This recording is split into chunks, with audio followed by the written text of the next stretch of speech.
I think the bigger amount they have, right, the more staying power, obviously, the more they can look at the union across the negotiating table and say, we can hang out for a long time. We really need you to rethink your idea on, let's say, something like a pension, right? And so I think, more money helps them there.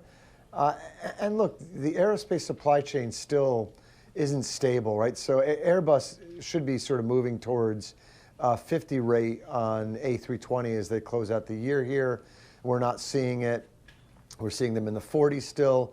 So they're sort of proof positive to us. We're seeing more noise out of the engine makers. They're still sort of working to get their supply chains fully functioning coming out of the pandemic. So it's not a given that just once they get this strike past them, that Boeing's going to have, clear skies, ramp up quickly, generate cash, and not have any additional problems. So I think raising above $20 billion, which I think could certainly happen here, just buys them more time in a world that is just has a lot more variables in it than most other industries. The aerospace industry has more variables right now.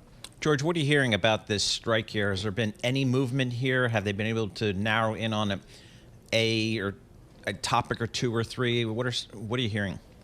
I'm hearing it has a lot to do about pensions, right?